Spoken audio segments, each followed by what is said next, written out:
জাতীয় ব্যাঘ্র দিবসের প্রাক্কালে অধ্যাপক রতনলাল ব্রহ্মচারীর দীর্ঘ ব্যাঘ্র গবেষণার বৃত্তান্ত নিয়ে আলোচনা শুরু করব।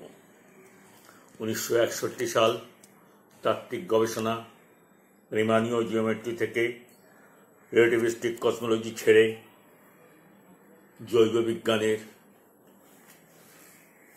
জৈব রসায়নের একটি মৌলিক বিষয় নিয়ে গবেষণা শুরু। জিম করবেটের স্মৃতিবিজড়িত কুমায়ুনের অরণ্যে প্রথম তার বন্যবাঘের সঙ্গে সাক্ষাৎ হয়। 1964 সালে ভূমধ্য সাগরের জলজ উদ্ভিদের জলজ প্রাণীর ভ্রূণ নিয়ে গবেষণা অনেক দূরে এগিয়ে গেছে। কানহাতে জর্জ সালারের সঙ্গে সাক্ষাতে পেলেন বাঘ নিয়ে গবেষণার পথনির্দেশ। ভ্রূণতত্ত্বের রসায়ন থেকে উঠে এলো ব্যাঘ্র গবেষণার পথের দিশা। 1976 সাল উগান্ডার জাইরের অনেক অভিজ্ঞতায় ঋদ্ধ হয়ে ভ্রূণতত্ত্বের গবেষণায় আরও প্রতিষ্ঠা লাভ করলেন তিনি। তখনই উড়িষ্যার যোশীপুরের সরোজ রাজ চৌধুরীর সঙ্গে বাঘিনী খৈরির ওপর গবেষণা শুরু হয়। 1979 সালে দিল্লির আন্তর্জাতিক টাইগার সিম্পোজিয়ামে তার প্রথম বাঘিনী খৈরির ওপর গবেষণাপত্র দাখিল করলেন। ওইখানেই পরিচয় হয় ব্যাঘ্র বিশারদ অর্জুন সিংয়ের সঙ্গে। 1993 সালে দিল্লিতে ইন্টারন্যাশনাল টাইগার সিম্পোজিয়ামে তার এবং তার সঙ্গী বসু বিজ্ঞান মন্দিরের জ্যোতির্ময় দত্ত ও কলকাতা বিশ্ববিদ্যালয়ের মৌসুমী পোদ্দার সরকারের সঙ্গে তার বেশ কয়েকটি গবেষণাপত্র প্রকাশিত হয়। ইতিমধ্যে 1980 সালে ভারতবর্ষের তৎকালীন প্রধানমন্ত্রী ইন্দিরা গান্ধী যখন ইন্ডিয়ান স্ট্যাটিস্টিক্যাল ইনস্টিটিউটে আসেন, তখন ইনস্টিটিউটের ডাইরেক্টর অধ্যাপক অধিকারী মাধ্যমে রতনলাল ব্রহ্মচারী মশাই বাঘের বাচ্চা রাখা এবং গবেষণার জন্য অর্থ মঞ্জুরের আবেদনপত্র জমা দিলেন ইন্দিরা গান্ধীর হাতে। শোনা যায় কয়েক মিনিটের মধ্যেই টেলেক্সে দিল্লিতে চলে যায় গবেষণা আবেদনপত্রটি এবং যথাসময়ে অর্থ মঞ্জুর সহ বাঘ রাখার অনুমতি পাওয়া গেল। কিন্তু হলে হবে কি, তিনি পশ্চিমবঙ্গ ও মহীশূরের বনপালের কাছে লিখলেন অনুমতির জন্য, কিন্তু তারা তার অনুমতি মঞ্জুর করলেন না। তখন উড়িষ্যার নন্দনকাননের বনপাল ছিলেন সরোজ পট্টনায়ক মশাই। তার কাছে আবেদনপত্র জমা পড়তেই পরম উৎসাহে তিনি আবেদনপত্র অনুমোদন শুধু নয়, তিনি অধ্যাপকের সঙ্গে সকল রকম সহযোগিতা করতে এগিয়ে এলেন। বিশাল ঘেরা জায়গায় 40-50টি বাঘ, তার মধ্যে 12-14টি বাঘকে আলাদা রেখে এবং তার দুটি বাচ্চার অন্য জায়গায় আরেকটি আস্তানায় রেখে দিনের পর দিন চলল গবেষণা। সেই গবেষণার সময় আমাকে যেতে হয়েছিল একবার তার সঙ্গে স্ট্যাটিস্টিক্যাল ডাটা সংগ্রহের তাগিদে। দেখেছি কি অধ্যবসায়, কি ধৈর্য সহকারে তিনি প্রত্যেকটি ডাটা সংগ্রহ করছেন। ঠিক তখনই মিস্টার পট্টনায়কের অনুরোধে সেই দুটি ব্যাঘ্র শাবককে নিয়ে আমি ছবিও তুললাম এবং সেই ছবিটা এখানে দেখা যাবে।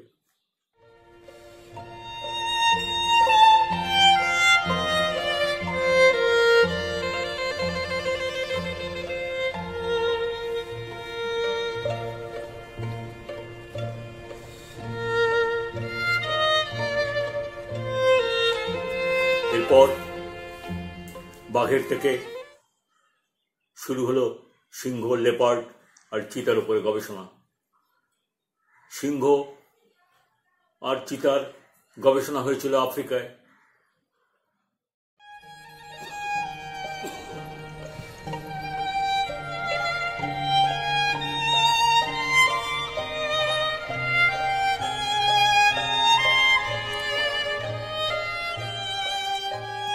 শুরু হলো বাঘিনী খৈরি নিয়ে গবেষণা। মূলত সমস্ত কাজটাই দাঁড়া বেঁধেছিল ফেরোমন ও গন্ধ বার্তায়। এই বার্তার উৎস হল মলমূত্র সহ নানা গ্রন্থিরস। বাঘ, সিংহ, চিতা সকলেই পা এবং লেজ তুলে পিছন দিকে পিচকেরি মেরে কিছু তরল পদার্থ ছিটিয়ে দেয়। নিজস্ব এলাকার সীমা চিহ্নিত করা এই তরল পদার্থ ছিটিয়ে দেওয়ার মূল উদ্দেশ্য।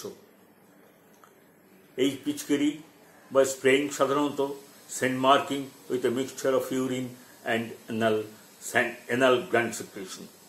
খৈরিকে লক্ষ্য করে দেখলেন সাধারণত মূত্র ত্যাগের থেকে অনেক বেশি পরিমাণ পিচকেরি তারা মারে। ফেরোমন বা গন্ধদূত বা গন্ধবার্তা প্রধানত গন্ধের উদ্বায়ু অণুর সমষ্টি। বাঘ, সিংহ, লেপার্ড বা চিতার উপর সমস্ত কাজই হলো এই উদ্বায়ু ফেরোমন নিয়ে। পরীক্ষা করে দেখলেন এতে আছে নানা রকম অ্যালকালাইন এবং অ্যামিন পদার্থ। এই গন্ধে শুকেই বাঘ ফ্লেমেন মুখভঙ্গি করে।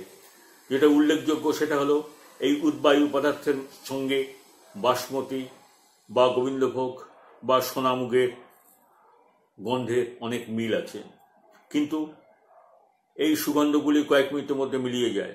অথচ স্বাভাবিকভাবে ছিটিয়ে দেওয়া বাঘের তরল গন্ধ থেকে যায় দীর্ঘ সময় ধরে। বোঝা গেল এই উদ্বায়ুদের মধ্যে কেউ কেউ গন্ধের অণুগুলিকে আটকে রাখে। যে গন্ধটি কম উদ্বায়ী সেটা আটকে থাকে আরও বেশি সময় ধরে। সুগন্ধ ভাত, পায়েস পাতা, অন্নপূর্ণা পাতা, প্যান্ডেনাস ফোয়েটুডাস, প্যান্ডেনাস অ্যামারিলিফেরাস গন্ধ আর বাঘের গন্ধে একটা রাসায়নিক মিল খুঁজে পেলেন। ইতিমধ্যে 1982 সালে ইন্টারন্যাশনাল রাইস রিসার্চ ইনস্টিটিউট ম্যানিলায় এক আমেরিকান বিজ্ঞানী শনাক্ত করে ফেলেছেন এই গন্ধের রাসায়নিক ফর্মুলা। দেখা গেল এই যাবৎ অজানা অণু 2-অ্যাসিটাইল 1-পাইরোলিন বা সংক্ষেপে যার নাম দেওয়া হয়েছিল এপি, সেটি এই গন্ধের মূল উৎস। পরের বছরই দেখা গেল পায়েস পাতাতে রয়েছে একই গন্ধ। 1989 থেকে 1995 সাল পর্যন্ত নিরবিচ্ছিন্ন গবেষণায় পাওয়া গেল এই একই গন্ধ বাঘের সুগন্ধ অণুটির গন্ধ বাসমতির অণুর কাছাকাছি। তারপরে প্রমাণ হলো যে দুটি জিনিসেই একেবারে একই পদার্থ এপি। এই অণুটি আবিষ্কার জীববিজ্ঞানের ইতিহাসে রতনলাল ব্রহ্মচারীর প্রথম আবিষ্কার, জাতীয় ব্যাঘ্রি। বোঝা গেল মার্কিং ফ্লুইডের স্নেহ পদার্থ বড় বড় লিপিড অণুগুলি আঠার মতো কাজ করে। 14 বার তানজানিয়া, নামিবিয়া, কেনিয়া, জাম্বিয়া সহ আফ্রিকার বিভিন্ন অঞ্চল ভ্রমণ করে বন্যপ্রাণীদের স্বভাব বৈচিত্র্য সম্পর্কে গবেষণা তার জীবনের একটি উল্লেখযোগ্য অধ্যায়। এরপর আমাজন, কঙ্গো, বর্নিও, ইন্দোনেশিয়া প্রভৃতি অঞ্চল ঘুরে সেখানকার বন্যপ্রাণী, বিশেষ করে শিম্পাঞ্জি ও স্থানীয় আদিবাসী সম্প্রদায়ের উপর তার পর্যবেক্ষণ ভিত্তিক অভিজ্ঞতা গবেষণার ক্ষেত্রে যথেষ্ট মূল্যবান হিসেবে গণ্য করা হয়। শুধু মৌলিক গবেষণা নয়, তিনি সমাজে কাজে লাগবে এরকম গবেষণা নিতে খুব উৎসাহ দিতেন বিজ্ঞান সংযোগে। শুধু মৌলিক গবেষণাই নয়, সামাজিক উপকারে লাগে এরকম বিজ্ঞান সমীক্ষায় তিনি খুব উৎসাহী ছিলেন। সেই সূত্র ধরেই পশ্চিমবঙ্গ সরকারের বিজ্ঞান ও প্রযুক্তি বিভাগের অর্থানুকূল্যে একটি সমীক্ষা আমরা শুরু করি। সমীক্ষাটির নাম দমদমের মশার স্বভাব পর্যবেক্ষণ ও তার নিয়ন্ত্রণ। পরামর্শদাতা হিসেবে ছিলেন তারই ভাই শ্রী গোপালকৃষ্ণ ব্রহ্মচারী, ডক্টর পূর্ণচন্দ্র দাস চৌধুরী ইন্ডিয়ান স্ট্যাটিস্টিক্স ইনস্টিটিউটের মশা বিষয়ক গবেষক, আর ছিলেন স্কুল অফ ট্রপিক্যাল মেডিসিনের তৎকালীন অধিকর্তা ডাক্তার অমিয় কুমার হাতি। গবেষণায় এই সমীক্ষায় যারা যুক্ত ছিল তারা হচ্ছে দমদম আঞ্চলিক ব্রতচারী নায়ক মণ্ডলীর সহযোগিতায় বিভিন্ন স্কুলের ছাত্রছাত্রীরা। মশার উপরে বিভিন্ন তথ্য নিয়ে তারা হাজির করত। তখন অধ্যাপক ব্রহ্মচারী বিস্তারিত তাদের সমস্ত প্রশ্নের উত্তর দিতেন। এই গবেষণার কাজ প্রধানত হয়েছিল দমদমের 5টি অঞ্চলে একটা নর্দমায় মশার নিয়ন্ত্রণের ব্যবস্থা নেওয়া, আরেকটি নর্দমায় যেমন আছে তেমনি রেখে সমীক্ষা চলছিল। গাপ্পি মাছ, এমএলও ছাড়া হতো মশার নিয়ন্ত্রণ হিসেবে, মশার ডিম এবং লার্ভা নিয়ন্ত্রণের জন্য। দীর্ঘদিন গবেষণা চলার পরে দেখা গেল যে যেখানে লার্ভা ছাড়া হয়েছে, যেখানে গাপ্পি মাছ ছাড়া হয়েছে, সেই নর্দমাগুলিতে মশার লার্ভা প্রায় নেই বললেই চলে। এমনি করে 2 বছর গবেষণার পরে যখন গবেষণা শেষ করা গেল, তার কিছুদিন পরেই দেখা গেল যে গাপ্পি মাছগুলো নর্দমা পরিষ্কারের সময় বেঘরে মারা পড়ছে, এবং তারপরে আবার যথারীতি মশার লার্ভা সেখানে হলো। তো মশার লার্ভা আবার বেড়ে গেল। এইভাবে চলল মশার সমীক্ষা।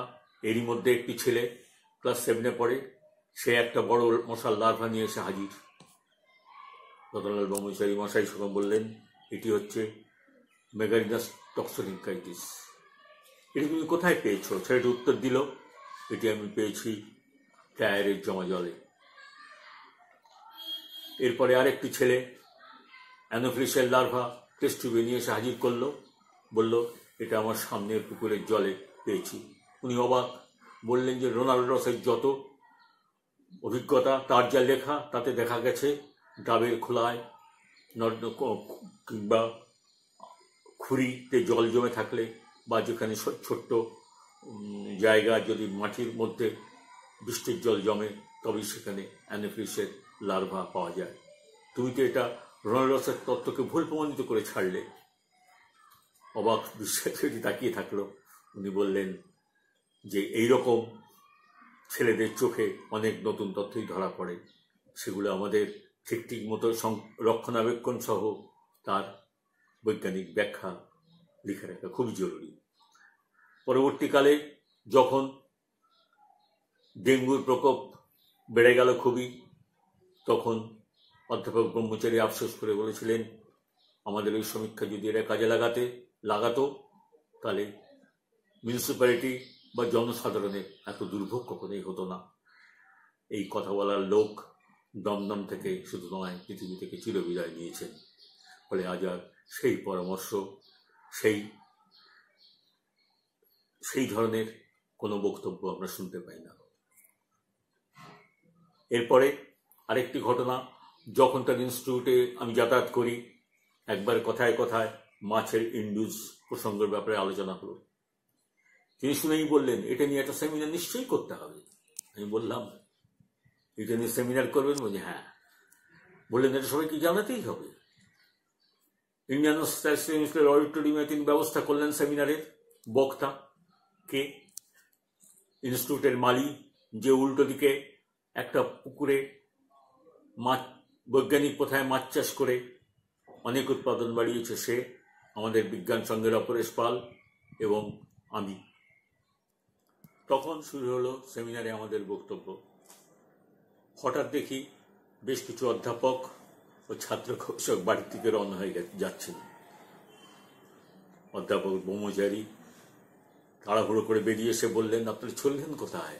এটা একটি নতুন জিনিস, আসুন শুনবেন। তার অনুরোধে সবাই এসে বসলেন। ভাবুন, আমরা 3 জন বক্তা, অধ্যাপক, গবেষক, সকলের শ্রোতা, আমরা আমাদের বক্তব্য বললাম। সকলেই গুণমুগ্ধ হয়ে শুনলেন। রতনলাল ব্রহ্মচারীর পরিচয় একটা নতুন মাত্রা পেল। রতনলাল ব্রহ্মচারী সবসময় বিজ্ঞানের যা চর্চা, যে গবেষণা হতো, সমস্ত কিছু সবাইকে জানাতে চাইতেন। এইটাই তার মূল লক্ষ্য ছিল।